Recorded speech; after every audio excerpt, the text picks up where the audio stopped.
What's good, y'all? Silas Come on here, and I'm back with another video. And y'all already know what's about to go down when you see the tree in the back. You already know what's gonna happen. We got another reaction video, but this time we doing it a little different. So I just seen the show the other day on GQ Sports, how I spent my first million, right? So what they're pretty much doing is just auditing how pro athletes spent their first $1 million. So I'm really worried about this because I don't have a good feeling that any of these dudes spent their money right, man. I mean, I'm looking at the first frame of this video and just the way these brothers are dressed. I don't have any faith, man. I don't, because it's so sad to see young people coming to this money and lose it. What a lot of these dudes don't get is this money is short-term money. It's not long-term money. Even if you have a long NFL or NBA or pro athlete career, it's still going to be a short period of time compared to the rest of your life. But yeah, let's hop right into it. No need to waste any more time. Let's get into it. We got Shaquill and Shaquem Griffin here. One thing I do note right off the bat, though, is this video has 1 million views. And really, all of the videos that they've done in this series have over 1 million views. And it's so crazy to me because it's like people would much rather see how other people are spending their money on liabilities than learning how to invest in the stock market, learning how to invest in real estate. Those kind of videos, you know, those videos ain't getting 1 million views. But this is what gets millions of views, which doesn't make sense to me. But that's people, man. Anyways, let's get into this. Is everything right here? No. I bought a Rolex my rookie year. That was 20.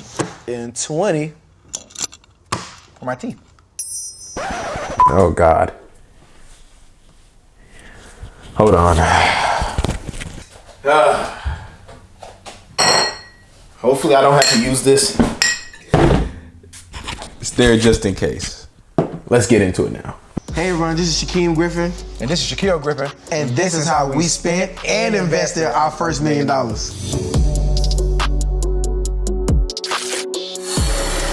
We are from St. Petersburg, Florida. 727, baby. And I feel like St. Pete shaped us to who we are today. First job you ever had? First job was a summertime job. We was just taking staples out of like bundles of papers. And being two guys with a lot of energy, it was pretty tough to do that. So it's times where we kind of fell asleep on the job. Shaquille, you were first to get drafted. Did you start thinking, like, I'm going to make it to the NFL? So at first, I wanted to be a physician assistant. You know, my mom is a nurse. Football was a backup plan. And my backup plan became my main priority as I got to college. The day I was drafted, third round came. This is the second day, and Seattle gave me this call. But you can see my mom in the kitchen, like, shaking. Can't believe this actually happened. In my head, I'm thinking, like, oh, man, I'm really finna get paid. I got drafted day 2. I don't know what I'm finna get. Only thing I could imagine was, where can I get my first champagne bottle at? The day I was drafted, throughout the weekend of waiting, I was so anxious to receive it that the time that I put my phone down and say, you know what, forget it. I ain't gonna worry about this phone. I'm not looking at it no more. I went to the restroom, and my brother busted in the restroom while I'm using it and said, yo, answer this phone, I know this number. Yeah, I answered the phone, it was Pete Carroll. I was like, man, you ready to do this? And I just remember saying I couldn't breathe. I just see everybody just breaking down, crying, family on the floor, rolling. It was going crazy in there. So when this money started coming in, what was your first move? When it comes to how I spent and saved, I actually learned that from my DB coach, Andre Curtis. And he was saying the best way to do it is you put up 80 and you spend 20, and you'll never have to worry about looking for your next dollar if something all goes wrong. I kind of got mine from Beast Mode. I mean, something that he was doing was living off his endorsements and saving his football money. You know, I was blessed and fortunate to get a lot of endorsements. So whatever I make from my endorsement money, I just use that and I create a budget within myself. You know, the money that I make from doing my day job, that's what I'm going to build up to make sure I make further investments and make sure, you know, we have long money and not short. I actually think that's sound financial principles for some young dudes like that. I'm not mad at that. I'm not mad at that. That's a good principle when you're making that amount of money. Really, I mean, really, you can even take it further. But so far, so good. So far, so good. Well, we talked about how we saved our money. Now I want to tell you guys how we spent that money. The very first thing that I bought when I made it to the league was my dad's 1972 Caprice Coupe. So my dad is a real old school car fan. We fixed it up, put rims on it, stereo system, the whole nine. And he fell in love with it. This was the first time I actually seen my dad cry. The same car that I bought, my dad won't let me drive it. After all the arrangements and stuff to get done, it came up to 97,000. Yep. Love you, Dad. Okay, I get it. You want to take care of the family. You want to, show the people that, help get you in that position of support. I get it. I'm not mad at that. My thing with it is, wouldn't it be a lot better of an investment to get Pops an apartment or maybe a rental property or something like that? I know. Nobody want to hear that. That's not the fun thing to do. But why buy a liability when you could buy an asset that could pay for that liability? He could still get the car, but get an asset that could pay for the car. You feel me? That's all I'm saying. The next thing we did on our birthday, actually, 22 years old, we gave everybody in our immediate family $20,000 apiece. My oldest brother, the middle child, my sister, my mom, and my dad. But it was a nice gift to give on the actual birthday. It was crying, so that was pretty cool. Yeah. That's the best reaction for us. Best reaction to have people crying on your birthday. So it's great. I was so hyped to go to the bank just to do it. Did you guys give them cash? Cash. Yep. We wanted them to start counting themselves so they knew we were serious about it. Cash gifts for the family on our birthday, 100K. It's not much. It's a little bit. At that, okay, let's keep it. Let's be honest. You could have got them $20,000 of an asset, like a stock, $20,000 in a stock, because at least they still have the $20,000. Now it's just in a stock that has the potential to appreciate, and then they can liquidate it at any point in the future. They still have the money, they just ain't got the cash. It's the difference. This is the pocket counting show. This is what I'm supposed to do, so don't get mad at me.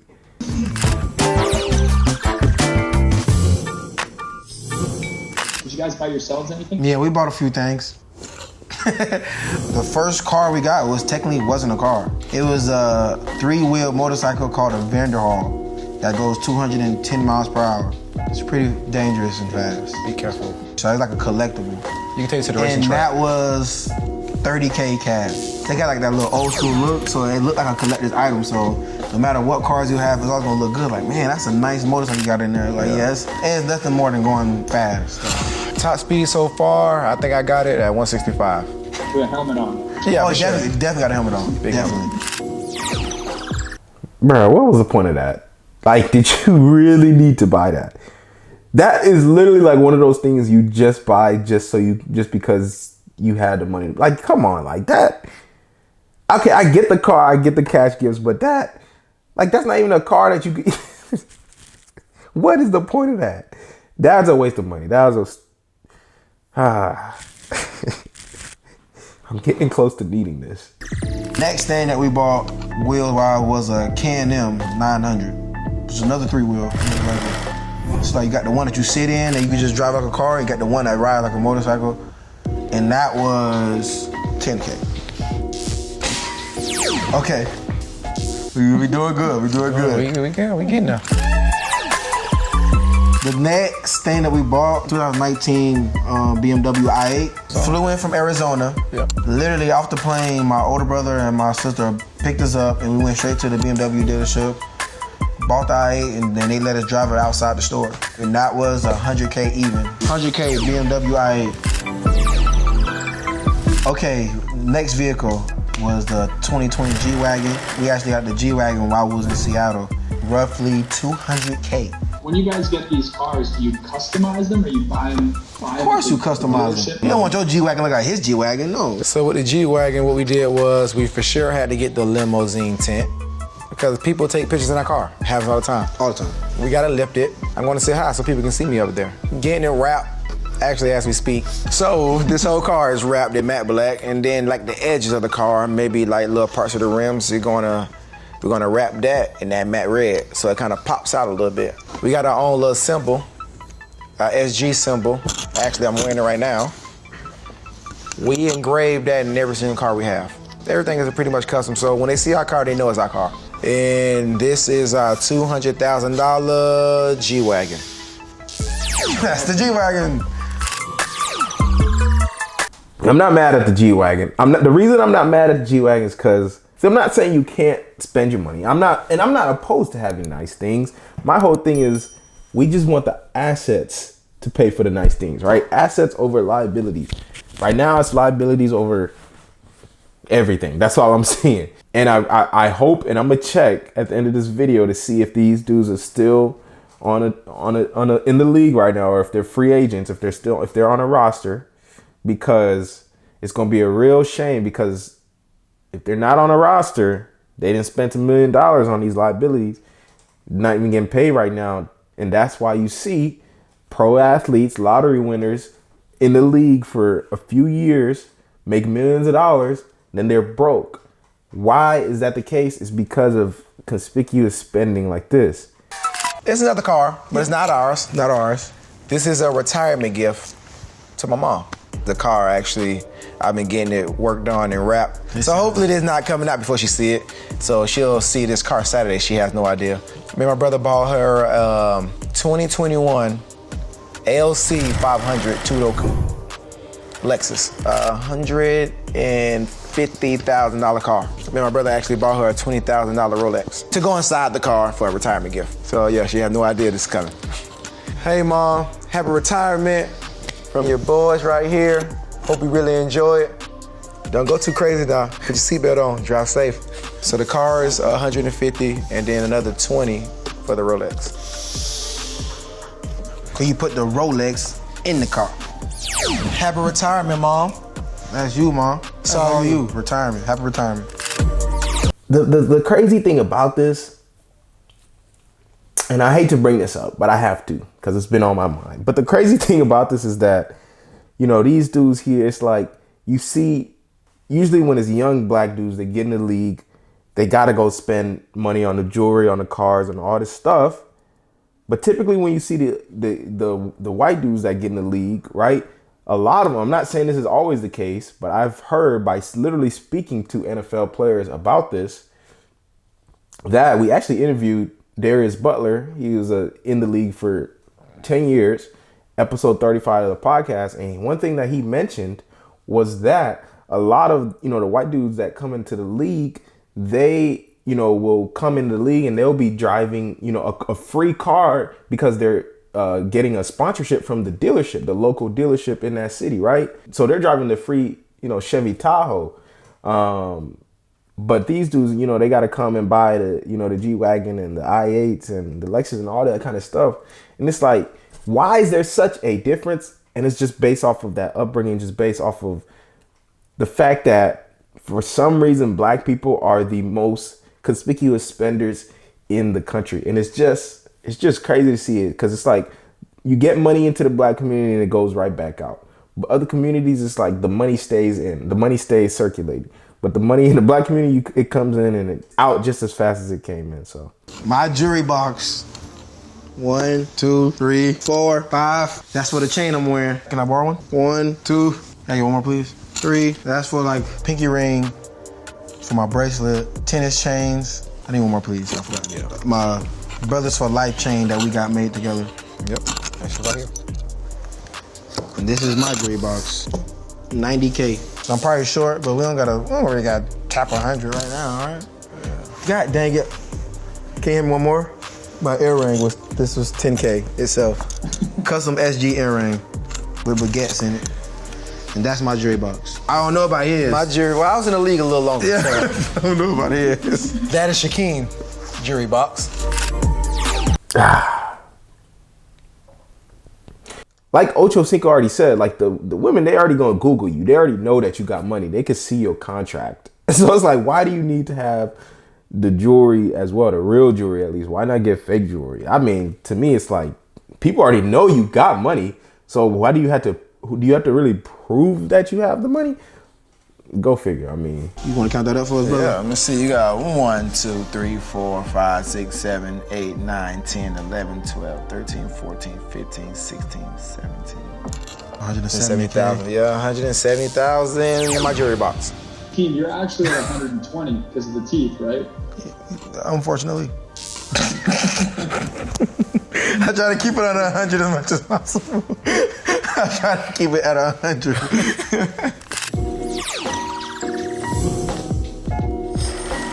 We actually put some money into starting our own production company, starting our own YouTube channel. It's called Shacking Up with the Griffin Twins. Everything we do outside of football, they capture those moments, and that was roughly 30K.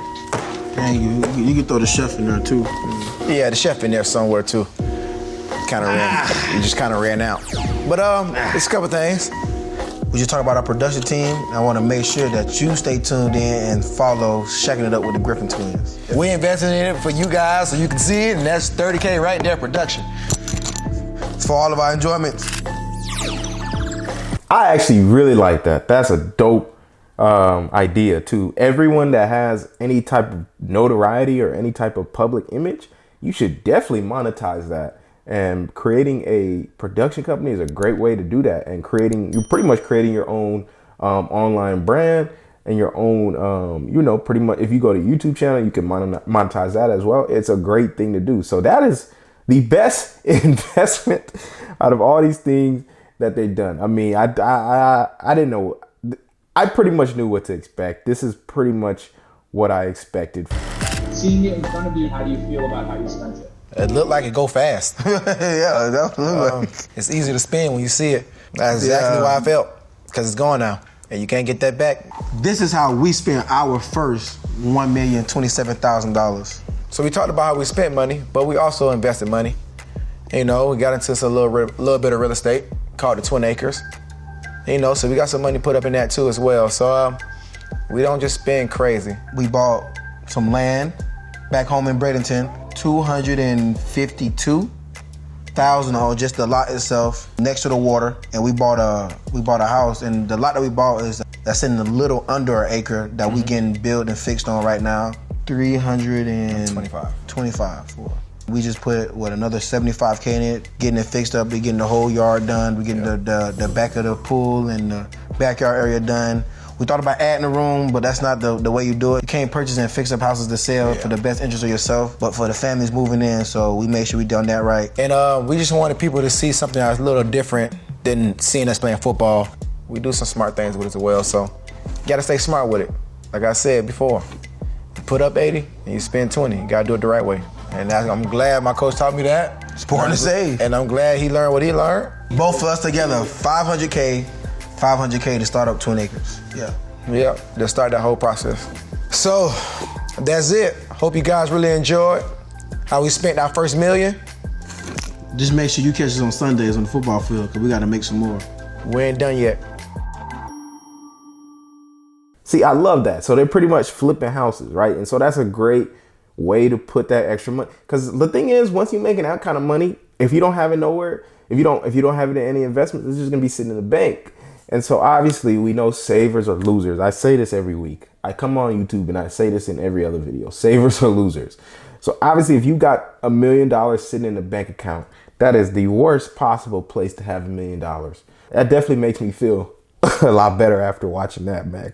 But there is one thing that I need to check before we get out of here. Let's see. Are they still on a roster? Shaquill Griffin. Free agent. So he was released. So I be talking about, man, this money is short-term money. So I hope they got some assets that's paying them, man. I really hope they do, because the average pro career in the NFL is about 3 years, I think. And after that, a lot of these dudes didn't really even graduate college because they entered a draft, which was the smart thing to do. But if they don't have any other investments or anything paying them outside of that, it's not gonna be a good look. But y'all be sure to hit that thumbs up button for the YouTube algorithm so that they know that this is good content that needs to get pushed out there, and share some more. I'll see y'all in the next one.